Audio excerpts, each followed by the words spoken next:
Hello students. तो हम application of differential equation में सीरीज इलेक्ट्रिकल सर्किट का कंसेप्ट देखने जा रहे हैं। तो देखते हैं पहले basic concept in series electrical circuit में।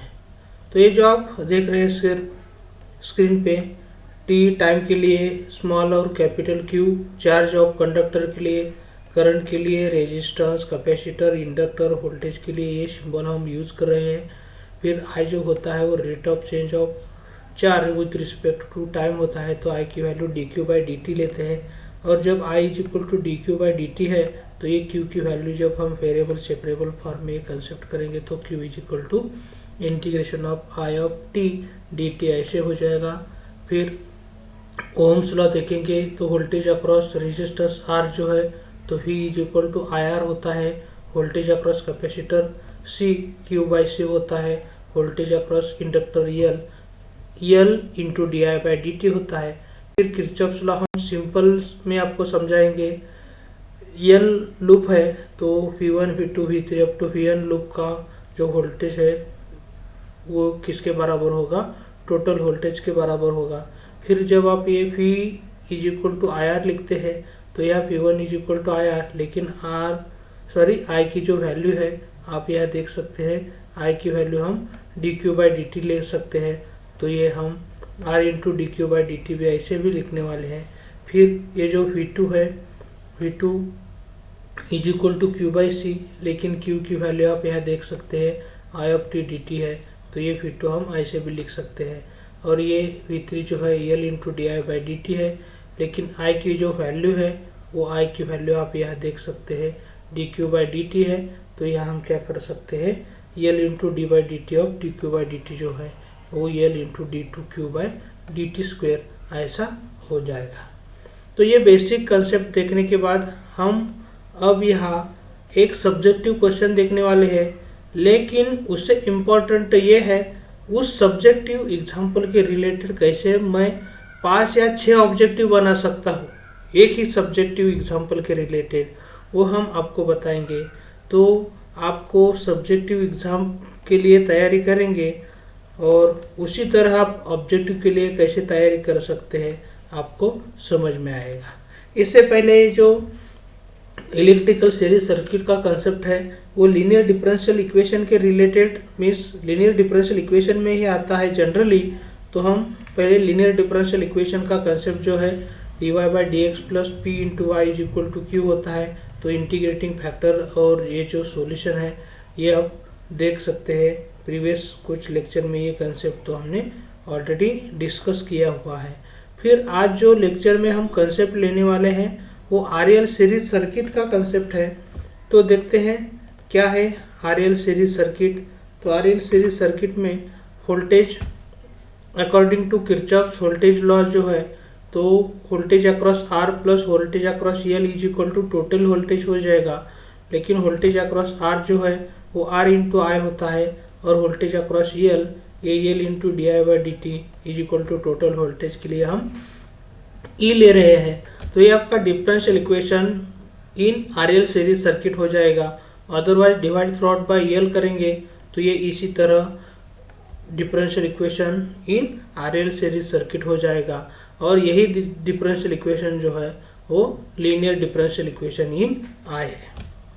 तो ये आरएल सीरीज सर्किट के रिलेटेड कैसे क्वेश्चन आ सकते हैं, प्रीवियस लेक्चर में भी हमने एक क्वेश्चन अच्छी तरह डिस्कस किया है और यहाँ भी हम वही उस तरह का क्वेश्चन डिस्कस करेंगे सब्जेक्ट के रिलेटेड, और फिर 5-6 ऑब्जेक्टिव कैसे हम उस क्वेश्चन के रिलेटेड बनाते हैं वो भी देखेंगे।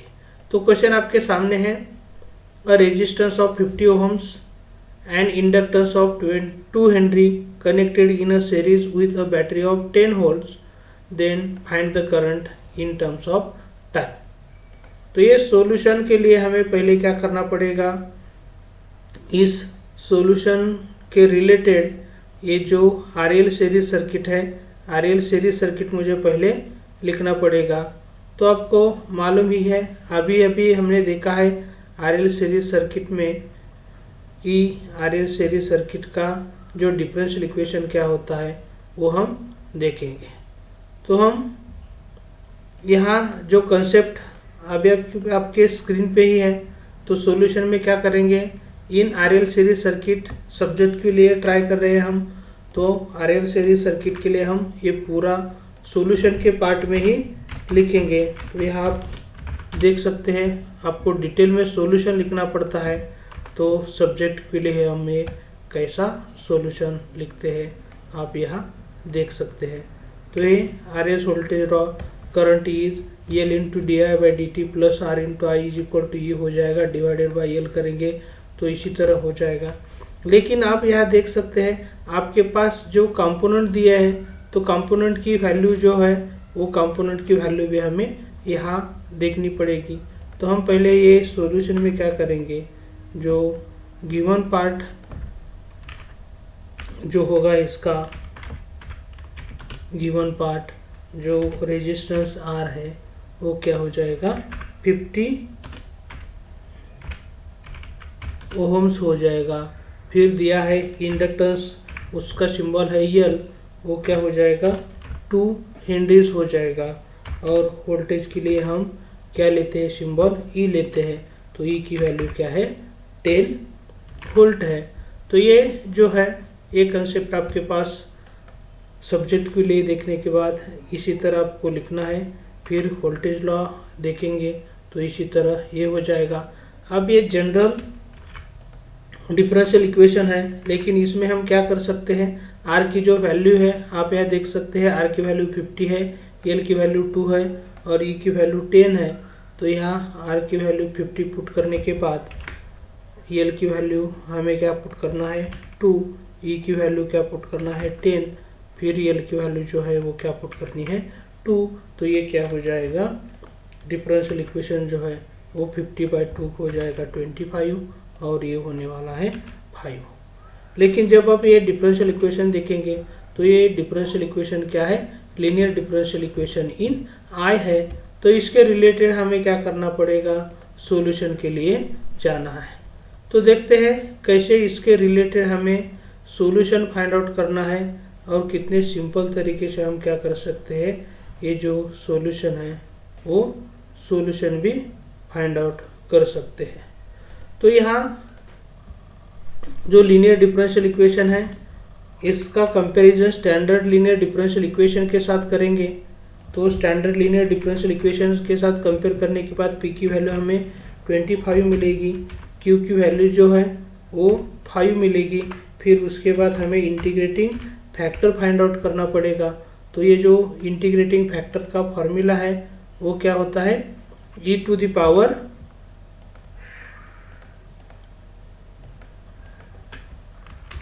पावर इंटीग्रेशन ऑफ क्या होगा p dt हो जाएगा। तो ये p फंक्शन ऑफ t है। जनरली हम independent variable p is function of independent variable होता है। तो ये p की वैल्यू हम 25 लेंगे। तो यही जो होने वाला है तो क्या हो जाएगा e⁻25t वो हो जाएगा इंटीग्रेटिंग फैक्टर। इसके बाद इसके रिलेटेड जो जनरल सॉल्यूशन होगा, जनरल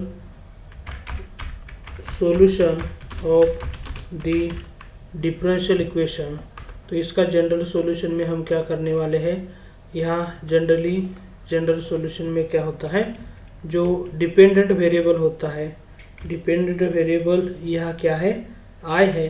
तो i इंटू क्या होना है इंटीग्रेटिंग फैक्टर। तो यहाँ integrating factor is equal to integration of क्या हो जाएगा, इंटीग्रेशन ऑफ ये क्या होने वाला है q ऑफ q ही सिर्फ लिखेंगे, लेकिन q इज फंक्शन ऑफ क्या है t है।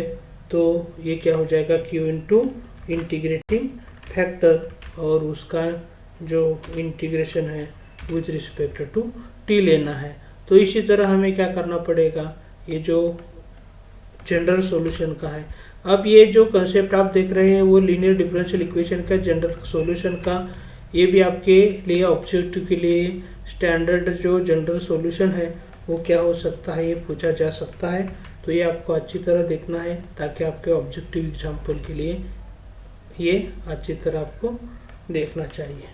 तो ये इंटीग्रेटिंग फैक्टर जो है e⁻25t, यहाँ भी हम क्या करेंगे e⁻25t, लेकिन आप जो q की वैल्यू देखेंगे तो q की वैल्यू यहाँ क्या है 5 है। तो ये पुट करने के बाद हमें सिंप्लीफाई फटाफट करना चाहिए। तो ये आप इजीली सिंप्लीफाई कर सकते हैं। 5 जो है कांस्टेंट है, इंटीग्रेशन के बाहर आ जाएगा और e⁻25t का जो इंटीग्रेशन हो जाएगा वो क्या हो जाएगा e⁻25t अपॉन 25 हो जाएगा plus constant of integration c हो जाएगा। अब थोड़ा सा हमें सिंप्लीफाई करना है, तो सिंप्लीफाई करने के लिए हमें क्या करना पड़ेगा, ये 5 जो है डिनोमिनेटर के 5 के साथ कैंसिल हो जाएगा। तो यही हम कैसे लिख सकते हैं 1/5 इंटू क्या हो जाएगा e⁻25t हो जाएगा। अब हमें थोड़ा सा क्या करना है, ये जो टर्म यहाँ दिख रही है यहाँ भी दिख रही है, इसलिए हम थोड़ा सा सिंपल फॉर्म में लाने के लिए हम क्या करेंगे डिवाइड थ्रू आउट बाय ये टर्म से करेंगे। तो ये जो डिफरेंशियल इक्वेशन का सॉल्यूशन है आपको कैसे दिखेगा, ये टर्म से हम डिवाइड करेंगे तो ये जाएगा यहाँ से, ये भी जाने वाला है और ये क्या हो जाएगा c अपॉन e⁻25t हो जाएगा। लेकिन और थोड़ा सा सिंप्लीफाई करेंगे तो ये जो टर्म है e⁻25t डिनोमिनेटर में है और वही टर्म जब न्यूमरेटर में आएगी तो c इंटू जो e की पावर है वो क्या हो जाएगी चेंज हो जाएगी। तो इसी तरह ये जो रिलेशन आपको मिला है करंट और टाइम t का जनरल फॉर्म में, तो ये general solution of differential equation हो जाएगा RL सीरीज सर्किट और जो गिवन कंपोनेंट दिए हैं इसके रिलेटेड। तो ये जो है आपने सॉल्यूशन अभी देखा है, मैंने थोड़ा सा फास्ट सॉल्यूशन लिया है, आपको ये समझ में आया होगा। तो अब ये सॉल्यूशन देखने के बाद हम इसके रिलेटेड ऑब्जेक्टिव देखने वाले हैं। तो पहला जो ऑब्जेक्टिव है इसके रिलेटेड हम आपके सामने दे रहे हैं और किस तरह ये ऑब्जेक्टिव और इसके रिलेटेड उसका सॉल्यूशन भी किस तरह हम कर सकते हैं ये भी हम देखने वाले हैं। तो आप यहाँ देख सकते हैं ये जो क्वेश्चन है, फिर हम क्या करने वाले हैं सेम ही क्वेश्चन कंसिडर करने वाले हैं और सेम क्वेश्चन का सॉल्यूशन कैसे हो जाएगा। तो ये जो क्वेश्चन है सेम ही दिया है, लेकिन आपको क्या पूछा है यहाँ इंटीग्रेटिंग फैक्टर पूछा है। तो इंटीग्रेटिंग फैक्टर हमने ऑलरेडी फाइंड आउट किया है, तो ये ऑलरेडी फाइंड आउट करने के लिए क्या करना पड़ेगा, ये जो एक्सप्लेनेशन में इतना डिटेल में आपको नहीं लिखना है, लेकिन मैं जब एक्सप्लेनेशन देने के लिए जाऊंगा तो ये एक्सप्लेनेशन आपके लिए क्या हो जाएगा इस तरह आपका एक्सप्लेनेशन हो जाएगा। तो आप यहाँ देख सकते हैं ये आपका क्वेश्चन है, मैं थोड़ा सा जो सॉल्यूशन मेरे पास है इसी का यूज़ कर रहा हूँ। तो एक्सप्लेनेशन में गिवन RL और ये लिखना पड़ेगा। अब ये ऑब्जेक्ट के लिए है तो आप डायरेक्ट ले सकते हैं RL सीरीज सर्किट में, इसी तरह differential equation divide by L करेंगे तो इसी तरह हो जाएगा। और ये लीनियर डिफरेंशियल इक्वेशन होने के बाद इंटीग्रेटिंग फैक्टर आपका जो है ये e⁻25t है वो आपका सही ऑप्शन हो जाएगा। तो आप यहाँ देख सकते हैं आपका जो यहाँ सही ऑप्शन है वो सही ऑप्शन कौन सा है, डी ऑप्शन सही ऑप्शन है। तो इसी तरह हम क्या करने वाले हैं, आपके जो ऑब्जेक्टिव है ऑब्जेक्टिव किस तरह पूछे जा सकते हैं और इसके रिलेटेड कैसे सॉल्यूशन आएगा, ये पहला ऑब्जेक्टिव हमने आपके सामने दिया था और इसका सॉल्यूशन भी आपने यहाँ देखा है। अब हम आपके सामने दूसरा ऑब्जेक्टिव इसी एग्जाम्पल पे देने वाले हैं। तो देखते हैं किस तरह सेकंड ऑब्जेक्टिव यहाँ होने वाला है। तो देखो वही फिर क्वेश्चन है, ये 50 ओम्स का रेजिस्टेंस है, इंडक्टेंस 2 हेनरी, वोल्टेज 10 वोल्ट है। तो इसके रिलेटेड डिफरेंशियल इक्वेशन क्या हो जाएगा। तो इसमें से जो डिफरेंशियल इक्वेशन होने वाला है, तो अब अभी हमने डिफरेंशियल इक्वेशन का कंसेप्ट देखा है। तो एक्सप्लेनेशन में क्या करना पड़ेगा, ये आपको जो कंसेप्ट है कहाँ तक लेना पड़ेगा, ये यहाँ तक लेना पड़ेगा। तो ये जो आपका डिफरेंशियल इक्वेशन इस कंपोनेंट के रिलेटेड जो है, वो कंपोनेंट के रिलेटेड आपका डिफरेंशियल इक्वेशन यहाँ आपके सामने ये जो एक्सप्लेनेशन है वो एक्सप्लेनेशन हम यहाँ दे रहे हैं। तो ये आपका एक्सप्लेनेशन हो जाएगा। अब ये एक्सप्लेनेशन में देख सकते हैं di/dt plus 25i is equal to 5। तो यहाँ ये जो ये देख रहे हैं आप, ये आपका सॉल्यूशन हो जाएगा। तो इसी तरह एकदम सिंपल तरीके से जो आपको ऑब्जेक्टिव के लिए कितना भी शॉर्ट फॉर्म में आप कर सकते हैं, लेकिन आपको ऑब्जेक्टिव किस तरह पूछे जा सकते हैं ये बताना मेरा अब इसमें काम है। अब फिर दूसरा क्वेश्चन जो है किस तरह पूछा जा सकता है। फिर आपको ये क्वेश्चन के रिलेटेड सब कुछ पार्ट हुआ है, लेकिन फिर भी आपको क्या दिया है देखो जरा। The RL series circuit satisfies the differential equation, ये लेकिन यहाँ RL सीरीज सर्किट में जो कुछ कंपोनेंट है वो नहीं दिया है, लेकिन RL सीरीज सर्किट ये डिफरेंशियल इक्वेशन सेटिस्फाई कर रहा है। Then the integrating factor is, आप यहाँ देख सकते हैं ये जो कंपोनेंट लेने के बाद RL सीरीज सर्किट जो है यही डिफरेंशियल इक्वेशन सेटिस्फाई कर रहा है। तो ये डिफरेंशियल इक्वेशन लेने के बाद आप यहाँ देख सकते हैं आपका एक्सप्लेनेशन क्या होने वाला है। तो ये जो गिवन है वो गिवन आप यहाँ देख सकते हैं। ये गिवन में क्या है, ये डिफरेंशियल इक्वेशन दिया है, लेकिन यही डिफरेंशियल इक्वेशन क्या है, लीनियर है। तो ये P और Q फाइंड आउट करना पड़ेगा और आपका इंटीग्रेटिंग फैक्टर ये हो जाएगा। तो वही क्वेश्चन लेकिन ऑब्जेक्टिव किस तरह पूछे जा सकते हैं ये बताना अब मेरा काम है। तो यही हम कर रहे हैं। क्वेश्चन ज़्यादा कॉम्प्लिकेटेड नहीं होते हैं, लेकिन फिर भी हमें क्या करना है, इसके रिलेटेड जो कैसा क्वेश्चन किस तरह के आ सकते हैं ये हम अब यहाँ देख रहे हैं। अब नेक्स्ट क्वेश्चन इसके रिलेटेड देखो ज़रा। In RL series circuit the RL series circuit satisfies this differential equation, then current I in terms of time t is, तो ये आपको बताना है। तो आपको ये डिफरेंशियल इक्वेशन प्रोवाइड किया है, तो ये डिफरेंशियल इक्वेशन प्रोवाइड करने के बाद आपको करंट फाइंड आउट करना है। तो यहाँ आपने सॉल्व किया है, ये डिफरेंशियल इक्वेशन आपको प्रोवाइड किया है, तो ये करंट का जो रिलेशन है ऑलरेडी हमने फाइंड आउट किया है। तो यहाँ इसलिए हम बोल रहे हैं सब्जेक्टिव की तैयारी करेंगे तो ऑब्जेक्टिव की तैयारी अपने आप हो जाएगी। तो ये जो गिवन डिफरेंशियल इक्वेशन है ये लीनियर डिफरेंशियल इक्वेशन है। फिर P Q फाइंड आउट करने के बाद इंटीग्रेटिंग फैक्टर, ये जो जनरल सॉल्यूशन के आइडिया देखेंगे तो आपका जो सही ऑप्शन होगा 1/5 प्लस C इंटू e⁻⁻25 ऐसे हो जाएगा। तो इसी तरह ये जो ऑब्जेक्टिव है ये ऑब्जेक्टिव का क्वेश्चन और इसका सॉल्यूशन, लेकिन हमने ऑप्शन नहीं बताया है आपको। यहाँ देखो 1/5 प्लस C इंटू e⁻⁻25 होगा। तो आपका ये ऑप्शन यहाँ क्या हो जाएगा, सही हो जाएगा। अब नेक्स्ट एग्जांपल इसके रिलेटेड फिर आप देख सकते हैं किसी तरह ये जो ऑब्जेक्टिव एग्जांपल है वो ऑब्जेक्टिव एग्जांपल आपके एग्जाम में आ सकते हैं। अब आप यहाँ देख सकते हैं।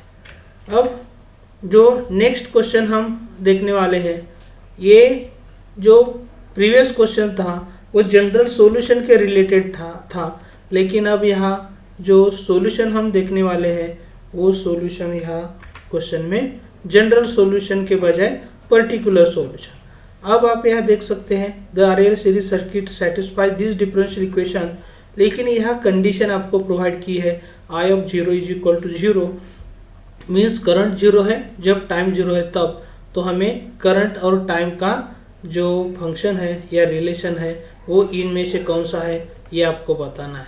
लेकिन पहले हमें क्या करना पड़ेगा, ये जो डिफरेंशियल इक्वेशन है इसमें जब यही फिर सॉल्यूशन हम आपके सामने प्रीवियस एग्जांपल में लिया था वही सॉल्यूशन अब इस एग्जांपल के लिए भी दे रहे हैं। तो ये जो डिफरेंशियल इक्वेशन है आप यहाँ देख सकते हैं, ये डिफरेंशियल इक्वेशन क्या है, लीनियर है। वो फिर P Q इंटीग्रेटिंग फैक्टर इसका जनरल सॉल्यूशन तक तो हमें क्या करना है, सॉल्यूशन निकालना है। लेकिन जब आप ये देखेंगे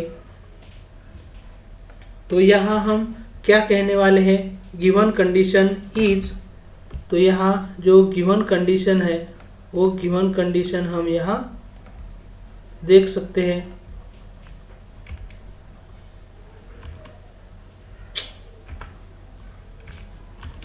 तो ये जो गिवन कंडीशन है हम यहाँ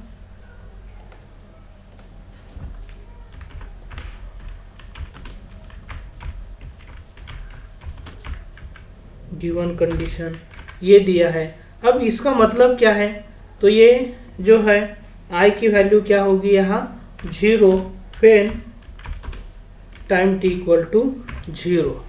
तो आई की वैल्यू 0 और टाइम t की वैल्यू भी क्या है 0 है।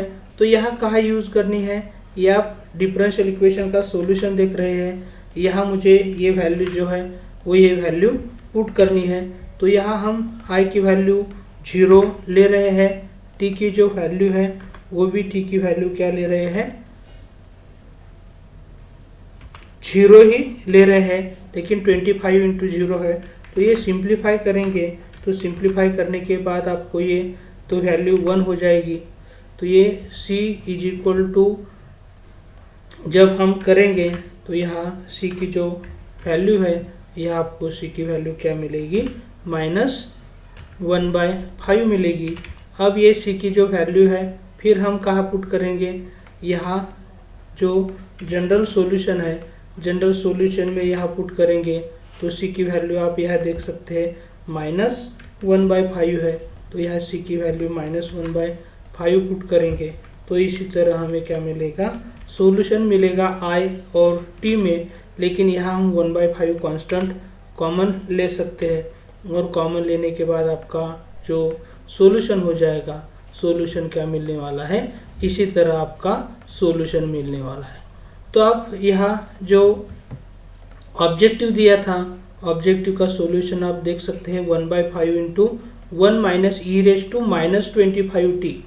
तो 1/5 into 1 minus E raise to, तो आपका यहाँ सही ऑप्शन कौन सा हो जाएगा, बी ऑप्शन हो जाएगा। तो ये जो ऑब्जेक्टिव है आप कितना भी फास्टर सॉल्व कर सकते हैं, लेकिन आपको ये विदिन 1 मिनट सॉल्व करना है, तो इसके लिए आपको प्रैक्टिस भी करना पड़ेगा। तो ये क्वेश्चन देखने के बाद फिर दूसरा जो क्वेश्चन है हम आपको यहाँ दे रहे हैं, और ये भी क्वेश्चन आपके लिए बहुत इम्पोर्टेंट होने वाला है। तो ये जो क्वेश्चन है इसमें फिर हम क्या करेंगे, ये क्वेश्चन ही सिर्फ चेंज करेंगे। तो यहाँ हमें क्या करना पड़ेगा, क्वेश्चन के जगह 1 मिनट, तो यहाँ हम सिर्फ क्या कर रहे हैं, क्वेश्चन और इसके ऑप्शन चेंज कर रहे हैं। और देखो ज़रा क्वेश्चन क्या है तो आपको समझ में आएगा। In RL series circuit satisfies this differential equation, फिर वही डिफरेंशियल इक्वेशन आया है, लेकिन यहाँ क्या पूछा गया है ये देखो ज़रा, charge Q in terms of time T. तो हमें चार्ज क्यू फाइंड आउट करना है, तो ये चार्ज क्यू फाइंड आउट करना है, लेकिन ये डिफरेंशियल इक्वेशन आई में है। तो मुझे क्या करना पड़ेगा, अब ये सॉल्यूशन के बाद ये भी आपको कंडीशन सब कुछ दी है, तो फिर हमें क्या करना पड़ेगा, ये पार्ट तक देखना पड़ेगा, और यहाँ से हमें ये जो आई है ये आई के रिलेटेड ये समझना पड़ेगा। यहाँ जो आई है वो आई की वैल्यू हम जनरली क्या लेते हैं, डी क्यू बाय क्या लेते हैं, डी टी लेते हैं। तो ये हमारे दिमाग में होना चाहिए। तो ये क्या हो जाएगा, डी बाई डी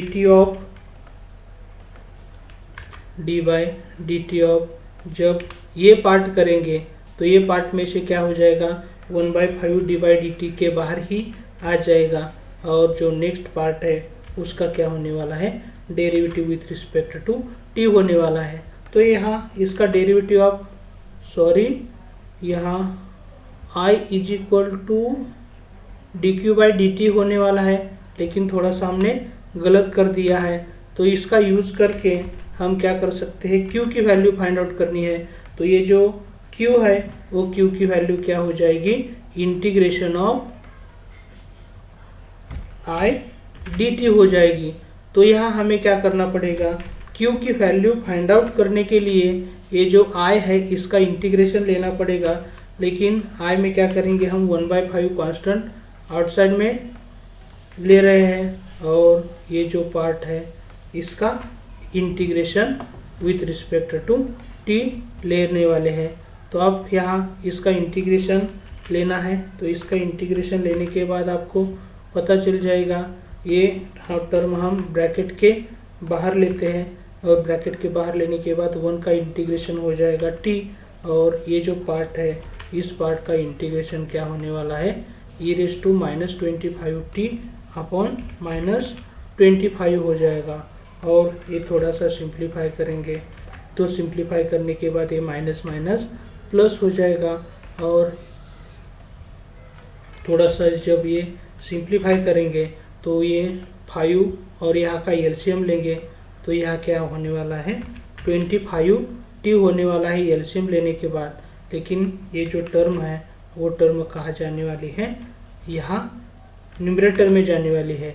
फिर जो सिंप्लीफिकेशन होगा ये क्या होने वाला है, 5 × 25 125 हो जाएगा। और ये इसी तरह आपका जो चार्ज Q और करंट I है इसके रिलेटेड ये सॉल्यूशन मिल जाएगा। तो इसी तरह आपको ये जो पार्ट है ये पार्ट करना है। लेकिन यह थोड़ा सा क्या हुआ है, ये जो सॉल्यूशन हमने लिया था ये सॉल्यूशन में थोड़ा सा क्या किया है, ऑप्शन थोड़े से अलग दिए हैं शायद।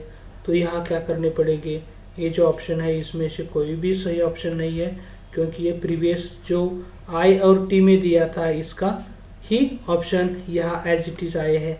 तो आपका जो सही ऑप्शन हो जाएगा, आपका सही ऑप्शन इसी तरह हो जाएगा। तो यहाँ हमने क्या देखा है, एक ही एग्जाम्पल, लेकिन एक ही एग्जाम्पल के जैसे हम 5, 6 और 2-3 ऑब्जेक्टिव तो हम तैयार ही कर सकते हैं। तो इसी तरह आपको क्या करना है, सब्जेक्टिव की प्रिपरेशन करना है, और सब्जेक्टिव का प्रिपरेशन अच्छी तरह करेंगे तो आपको डेफिनेटली ऑब्जेक्टिव के जो क्वेश्चंस है वो अच्छी तरह आएंगे। तो प्लीज़ ये वीडियो देखो, आपके फ्रेंड के साथ शेयर करो, और हमारा जो चैनल है आर्ट्स एंड मैथ्स वो भी सब्सक्राइब करो।